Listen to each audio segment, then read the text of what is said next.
The cold that settled over the Laurentian highlands in late November was not the kind that merely chilled. It was the kind that reached through wool and skin and found the marrow of a person, squeezing until the body forgot it had ever been warm. Lena Ashford knew this cold. She had grown up at the edge of it, in a small clapboard house outside Rivière Rouge, where the winters arrived without apology, and the summers felt borrowed. What she had never known, not in all her 24 years, was the particular cold of running from someone who wanted her dead. The gravel road had ended 3 kilometers back. She hadn't stopped. Her left ankle had swollen inside her boot from the moment her snowshoe caught a hidden root and sent her crashing into the frozen creek bed. She had crawled out of the shallow water on her hands and knees, gasping at the shock of it, and had not allowed herself to stop moving since. The canvas bag strapped across her chest was soaked through. The documents inside were sealed in a waterproof pouch, the only thing she had thought to protect when she'd fled the office in Val David at 9:30 that morning, leaving her coat on the back of her chair, her coffee still steaming on the desk. The tree line broke without warning, and Lena stumbled into a clearing she hadn't expected. A cabin sat at the far end of it, low and sturdy, built from spruce logs that had darkened to the color of old iron. Smoke rose from a stone chimney. A woodpile stacked higher than the eave line ran the length of the east wall. Someone lived here. Someone was here now. She didn't care. Her ankle gave out 2 steps into the clearing, and she went down hard onto one knee, catching herself on her palms in the snow. She heard the door before she saw it open. "Don't move." The voice was low, controlled, and carried the particular flatness of someone who meant exactly what they said.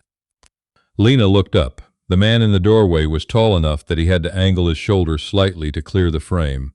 He was perhaps 40, though the beard made it hard to say with certainty. He wore a heavy canvas work shirt with the sleeves rolled to the elbow despite the temperature, and he held a flashlight at his side rather than a weapon, which she noted with the faint, exhausted relief of someone who had run out of options and was making peace with all of them. "I'm not armed," she said.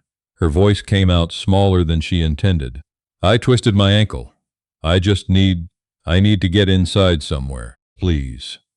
He studied her for a long moment. She could see him calculating, the way a person who had lived alone long enough learns to read strangers the way other people read weather. "Come on then." He didn't come down to help her. He held the door and waited. She got herself up and covered the remaining distance with her teeth pressed together. His name was Owen Callery. He told her that much while he was building up the fire in the wood stove, moving with the economy of someone who had done the same thing thousands of times without company to watch. The cabin was one large room, a cot along the north wall, a workbench along the south, a table with 2 chairs that looked like they'd been made from the same timber as the walls. It smelled of spruce resin and machine oil and something herbal she couldn't identify. "You're bleeding," he said without looking at her. Lena looked down. The left knee of her jeans had torn when she fell, and a thin line of blood had traced a dark stripe down her shin, soaking into her sock. She hadn't felt it. "It's fine. It's not fine, but it's not serious either." He crossed to the workbench, opened a metal box, and set a roll of gauze and a bottle of antiseptic on the table in front of her. "The ankle? Sprained, I think." "Not broken." "You walked on it how far?" "I don't know exactly. 5 kilometers. Maybe 6. Something shifted in his expression. Not pity. Something more careful than that. "You need to get those wet clothes off," he said. "You're soaked through. You get hypothermic on top of the ankle and the cut and whatever else you're carrying around with you. This becomes a problem I'm not equipped to manage."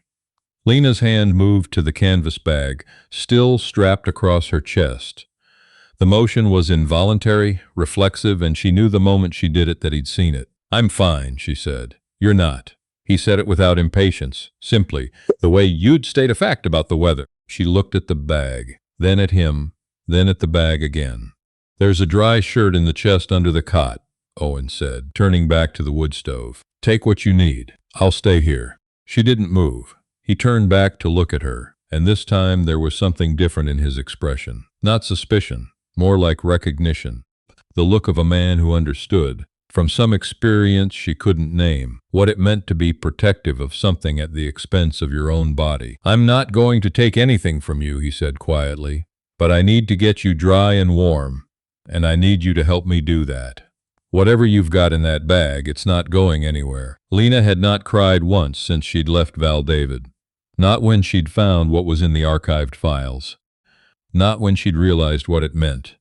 Not when she'd heard the footsteps in the stairwell and had known with a certainty she could not explain that leaving through the front door was no longer a reasonable option. She had not cried in the creek bed or on the road or through any of the 6 kilometers of frozen Laurentian forest.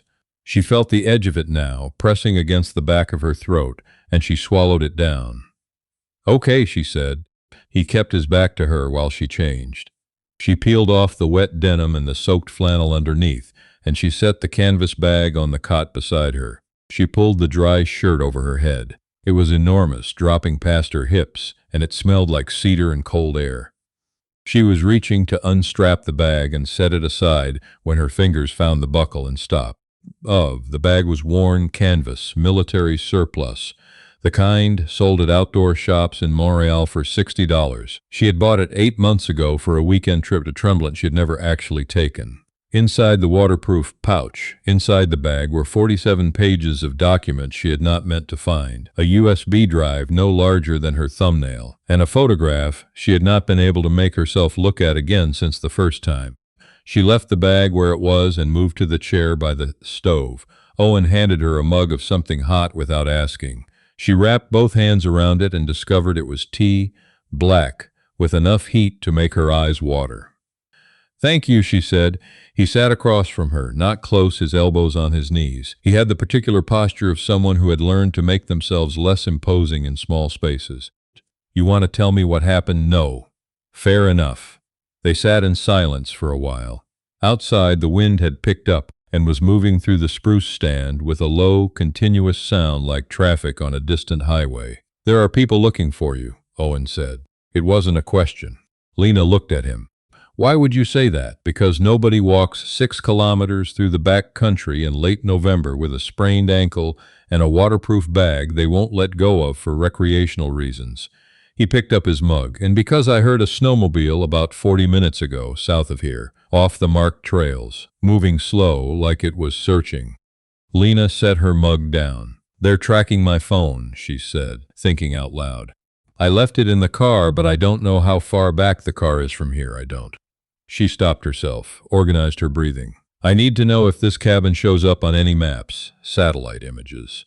Anything that could be." "It doesn't," Owen said. "The land title is registered to a numbered company. The access road isn't maintained by the municipality. I'm not on any digital registry I know of." He paused. "I built this place to be difficult to find." Lena looked at him then, really looked at him for the first time since she'd stumbled through the door. There was something in the way he'd said that, not proud, not defensive, just factual, that made her understand she was not the only person in this room who had needed at some point to disappear. "Why?" she asked. He was quiet for long enough that she thought he wasn't going to answer. "I was an investigator," he said. "Federal, financial crimes. I worked a case 8 years ago that I wasn't supposed to solve as completely as I did." He turned the mug in his hands. "I solved it anyway. The people I implicated had friends in places that made my continued employment and, eventually, my continued residence in any city with an airport feel like a liability. So you came here. So I came here." Lena looked at the bag on the cot, the 47 pages, the USB drive, the photograph. "What was the case?" she asked. "Pension fraud, provincial government contract. Money that belonged to about 9,000 retired workers being rerouted through holding companies and landing in private accounts." He said it flatly, without drama. "The kind of thing that's technically legal if you construct the paperwork carefully enough and have the right signatures on the transfer authorizations." The cold that moved through Lena then had nothing to do with the temperature. "What were the names of the holding companies?" she said. Her voice had gone very still. Owen looked at her. "Why?" She got up, crossed to the cot, and unzipped the waterproof pouch with hands that were steadier than she had any right to expect. She pulled out the photograph and placed it on the table in front of him without saying anything. It was a corporate filing document. Signature page. 3 names at the bottom, above the notary's stamp. She watched Owen's face as he read them. She had imagined this moment in some abstract way during the hours of walking. Imagined showing someone, having someone else see what she had seen, confirming that she had not simply lost her mind in the fluorescent quiet of the archive room in Val David. She had not imagined the specific thing that happened to Owen Callery's face when he read the 3rd name on that page. It was not shock, exactly. It was the expression of a man watching something he had buried years ago surface suddenly through ice. "Where did you get this?" he said. His voice was completely level. That steadiness, she was beginning to understand, was not composure. It was what happened when a person had trained themselves so thoroughly to contain things that the container no longer showed stress from the outside. "I'm an archivist," Lena said. "Municipal records." Pause. "I was digitizing a backlog of provincial contract files, material that had been in physical storage since 2003. The box was mislabeled. It was flagged as decommissioned road maintenance contracts for the Laurentians." She sat back down. It wasn't. Owen set the photograph down. He did not take his eyes from the 3rd name. "Harlan Voss," he said. "You know him." Harlan Voss was the financial controller for the Beaumont Group. He was the architect of the entire transfer structure. I built a case against him for 2 years. Owen's jaw tightened, just slightly. He was never charged. The file was closed. I was told the evidence was insufficient. It wasn't insufficient, Lena said. It was moved. The original transfer authorizations, the ones with his signature directly on them, they were reboxed and miscatalogued in the physical archive by someone who knew exactly what they were doing and expected that material to disappear permanently. She pressed her hands flat on the table. "Harlan Voss is currently the Deputy Minister of Finance for Quebec." Owen was still. "He's been in that office for 3 years, Lena continued. "And 4 months ago his department awarded a series of contracts to a consulting group with a very similar holding structure to the Beaumont Group. Same layering, same transfer routes, new names, new registration numbers, same architecture." She reached into the pouch and set the USB drive on the table beside the photograph. "I have 47 pages of source documents, a full comparison analysis I ran myself, and a copy of everything on here. I was taking it to a journalist I trust in Montreal when I realized I was being followed." Owen looked at the drive. "How long were you followed?" "I don't know. I noticed it on the 117, a gray pickup that stayed 3 vehicles back for too long. I turned off before Val David and it turned with me. I pulled into the archive parking lot and went inside, and I called my contact and then She stopped. "I found out my contact's number had been disconnected yesterday, and I understood that I had made an error in timing." The wind pushed against the cabin walls. "You should have gone to the RCMP," Owen said. "Harlan Voss has the Minister of Public Safety's personal cell phone number." She said it without bitterness, just the fact of it. "I looked at what I had and I thought about who I could trust, and I came up with a very short list, and then the parking lot exit was blocked and the list became academic." Owen stood up. He moved to the window and looked out at the clearing, his back to her. She could see the tension in his shoulders, the particular stillness of someone processing something quickly and privately. "There are 2 of them," he said. "If they're running snowmobiles south of here, they've divided. One is following your trail back toward the access road, and one is sweeping north. They'll meet somewhere in the middle and recalibrate." "How long do we have?" "An hour. Maybe less, if they're good." Lena breathed in through her nose. She thought about the 47 pages. She thought about 9,000 retired workers whose pension money had become a holding company, had become a transfer authorization, had become a deputy minister's continued comfort and freedom and political ambition. She thought about how long she had worked in that archive room, how many boxes of mislabeled history she had opened without finding anything that mattered, and how the one time she found something that mattered, it had immediately tried to kill her. "I need to get this material out," she said. "That's all. That's the only thing that matters. If the material gets out, I'm no longer useful to them as a target." Owen turned from the window. "I know someone," he said. "A journalist. Not in Montreal. Someone who covered financial crimes before she moved to investigations at a national level. She's been trying to rebuild the Beaumont Group story for 6 years.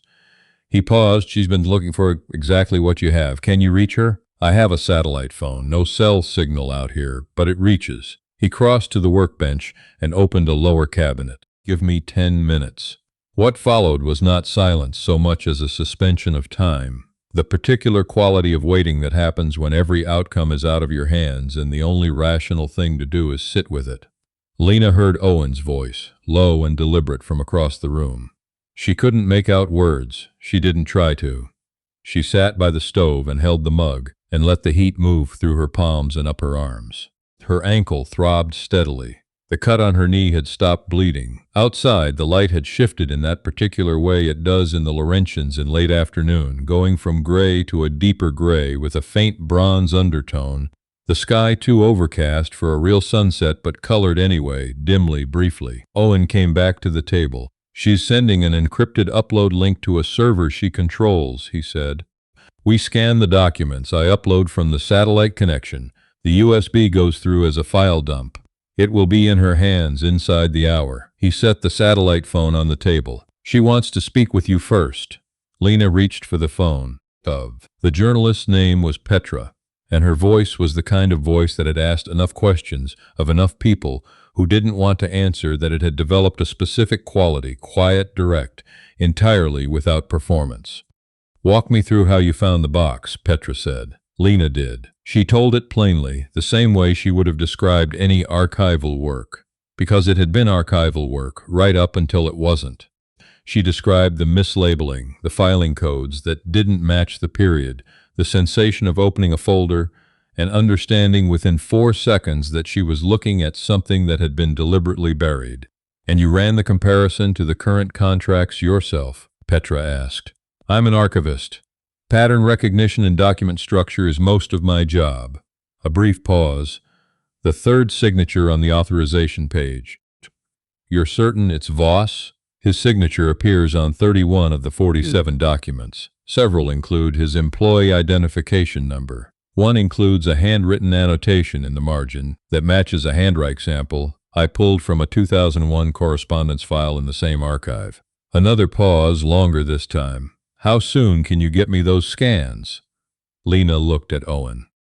He was already moving toward the workbench, where a small flatbed scanner sat beneath a piece of cloth. He uncovered it with the efficiency of someone who had needed it before and had kept it ready. 20 minutes, Lena said. It took 18. The documents fed through one at a time in the orange light of the wood stove, and the lamp Owen had clicked on above the workbench. And Lena stood beside him, feeding pages with hands that had stopped shaking somewhere around page 12. The USB went last, the entire contents dumped to a folder that Owen sent through in a single compressed file. They were halfway through the upload when the snowmobile sound returned, closer this time, and not from the south. Owen heard it first. He put his hand up, just slightly, and she went quiet. It was coming from the east, from the direction of the access road, which meant whoever had gone south had circled. They found the road, Owen said quietly. The upload, 90 seconds, maybe 2 minutes. Lena looked at the progress bar on the satellite unit's small screen. 63%. I need you to go to the cot, Owen said. Under the mattress, against the left wall, there's a metal lockbox. Open it. Combination is 1408-92. What's in it? A flare gun, 2 flares, and a personal locator beacon already programmed to Sûreté du Quebec emergency dispatch. He had moved to the door without her hearing him do it. The moment that upload finishes, you activate the beacon. Then you get away from the windows, Owen. The beacon call has my GPS coordinates embedded. Response time from Rivière Rouge is about 25 minutes this time of year. He picked up a heavy flashlight from beside the door, the kind that could serve another purpose if required. I need you to trust me for about 25 minutes. 71% on the screen. You don't have to do this, Lena said. He looked at her, and she saw something in his face that she hadn't seen there before. Not recklessness. Something quieter and more complicated than that. The look of a man who had walked away from a thing that mattered once, for very logical reasons that had kept him safe, and had also cost him something he hadn't fully understood the value of until he was standing in a cabin in the Laurentian dark, and had been handed improbably a second chance to be useful. I built this place to be difficult to find, he said. 2 people on snowmobiles in the dark found it in under 4 hours. He almost smiled. Something very faint at the corner of his mouth. That means they're good. It also means they came in too fast and they didn't bring enough people, which means they thought this was going to be simple. He opened the door. I'd like to show them it isn't. He went out before she could answer. 88%. Lena went to the cot. She found the lockbox, 14-892, and the lid came open and there was the flare gun and the beacon exactly where he'd said they would be. 94%. She heard voices outside, one of them sharp and demanding. She did not hear Owen's. 97%. Then a sound she didn't recognize, a single, flat, percussive crack, followed by silence, followed by the sound of something heavy falling into snow. 100%. Lena activated the beacon. She got away from the windows. She sat on the floor with her back against the base of the wood stove, the flare gun in her right hand, the canvas bag across her lap, and she waited with the particular quality of waiting she had developed over 8 months of carrying documents that were too dangerous to submit and too important to destroy. The cabin door opened 11 minutes later. Owen came in alone. His right sleeve was torn at the elbow, and there was a cut above his eyebrow that was bleeding in a thin, steady line down the side of his face, but he was walking normally, and his expression was the same controlled flatness it had been since she'd appeared in his clearing. He looked at her on the floor. 2 of them, he said. They're secured outside. I used the line from my wood splitter. The sûreté will sort it out when they get here. He crossed to the workbench and reached for the roll of gauze. You activated the beacon? The moment the upload finished, he pressed a folded square of cloth against his eyebrow. Petra got everything, confirmed receipt before the upload closed. He nodded. Lena pushed herself up off the floor. Her ankle protested. She stood anyway. That photograph, she said, the signature page, of one of the other 2 names on it, the one in the middle. She watched his face. That's the person who told your supervisor the evidence was insufficient, isn't it? Owen looked at the document still on the table. Jean-Paul Renaud, he said. He was director of internal oversight at the time. He picked up the page carefully, by the edge. He retired with a full pension in 2019 and moved to the eastern townships. He was quiet for a moment. I never had proof he was part of it. I only knew something was wrong. Now you have proof. Now I have proof. They heard the distant sound of a helicopter before the ground units arrived, cutting through the darkness from the direction of the 117. The sûreté had scrambled something with more urgency than Lena had expected, which meant either the beacon had flagged something in the dispatch system or Petra had made a phone call of her own in the 20 minutes since receiving the files. Later, she would learn it was both. The lead investigator who came through Owen's cabin door was a woman named Inspector Fauber, broad-shouldered and patient in the way of someone who had been pulled from something else and was managing her irritation professionally. She looked at Owen, then at Lena, then at the torn sleeve and the cut and the wood splitter line currently serving as restraints on 2 men in the snow outside. Which of you activated the beacon? She said. I did, said Lena. Fauber looked at her for a long moment, at the confess bag, at the gauze on her knee, and the way she was standing with her weight off the left foot. You walked in from the access road? Fauber said. From further south than that. We found a vehicle matching your description approximately 4 kilometers down a decommissioned forestry tract. Of the 2 individuals outside, are they the ones you were running from, or are there more? Those 2 plus a third who was driving the gray pickup. I don't know where the third one is. Fauber turned to one of the officers behind her and said something quiet and quick in French. The officer left immediately. You have documentation you need to give us, Fauber said to Lena. I've already transmitted it to a journalist.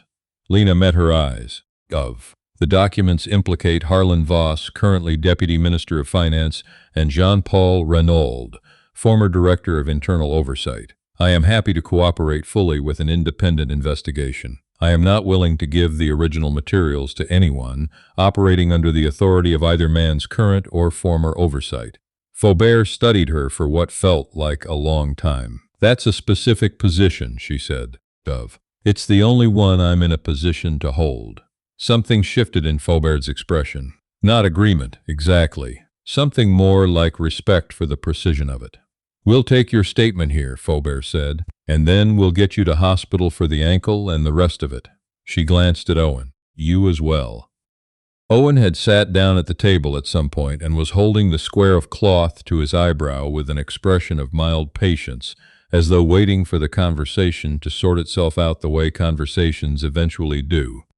"I'm fine," he said. "You have a laceration above your orbital socket and 2 individuals trussed up in the snow outside your property," Faubert said. "You're coming to hospital." He almost smiled again. That same faint thing at the corner of his mouth. "Fair enough," he said. The story broke 2 days after Lena was discharged from the hospital in Saint-Jérôme, her ankle wrapped and her knee properly sutured, and her phone recovered from the car on the forestry track and returned to her in a clear evidence bag. Petra's article ran in 3 outlets simultaneously. By the end of the following week, Harlan Voss had retained counsel and declined to appear at an emergency committee hearing. Jean-Paul Renaud had given a statement through his lawyer. The Minister of Public Safety had issued a press release about procedural transparency that said nothing specific about anything. The 9,000 retired workers whose pension money had been moved through the Beaumont Group's layered holding structure 20 years ago had, according to provincial records, received a partial settlement in 2007. The arithmetic of what they had actually been owed versus what had been returned had never been properly examined. Petra was already working on that next piece. Lena spent 3 weeks at her parents' house in Rivière Rouge, while the Sûreté's independent unit worked through the material, and a lawyer she found through her union helped her understand what her rights were and where she stood. She ate her mother's tourtière and slept 8 hours a night, and walked along the river in the mornings with her coffee, watching the ice begin to form at the edges, the slow encroachment of winter being exactly what it was, and nothing more threatening than that. Owen came to see her on a Wednesday afternoon in the second week. He arrived in an old Jeep with rust along the rocker panels, wearing the same canvas work shirt she'd first seen him in, as though he owned several identical versions of it, or only the one. He had a proper bandage over the cut above his eyebrow now, small and neat. She made him coffee on the back step, and they sat in the thin November sun, and she asked him what was going to happen to him, practically, now that his address was part of an official investigation file. He thought about it for a moment. "I'll probably have to find somewhere else," he said. But the cabin was always meant to be temporary. 8 years is a long time for temporary. It is. He held the mug with both hands the same way she had the first night, and she noticed that. "I think I was waiting for the thing to be finished before I figured out what came next. It just took longer than I expected." Lena looked out at the river. A skim of ice had formed overnight where the current slowed near the bank. "He was corrupt," she said. "Your supervisor. The one who closed the file. Yes. Does it feel different now? Knowing for certain versus knowing and not being able to prove it." Owen was quiet for a moment. "It feels like something that has been pressed against a door for a long time has finally gone through it," he said. "Which is quieter than I expected." He glanced at her sideways. "You?" Lena thought about the archive room, the mislabelled box, the 4 seconds it had taken her to understand what she was looking at, the 6 kilometers of frozen forest, the wood stove and the gauze and the satellite phone and the progress bar on the upload screen. "I went back to work yesterday," she said. "Remotely for now. There are 87 more boxes in the same storage room." She sipped her coffee. "I'm going to open all of them." Owen looked at her. She saw the same thing she'd seen in his face in the cabin, before he'd gone out into the dark. Quieter now, not pressed against anything. "That sounds about right," he said. The river moved below them, slow and dark, carrying the cold toward somewhere else.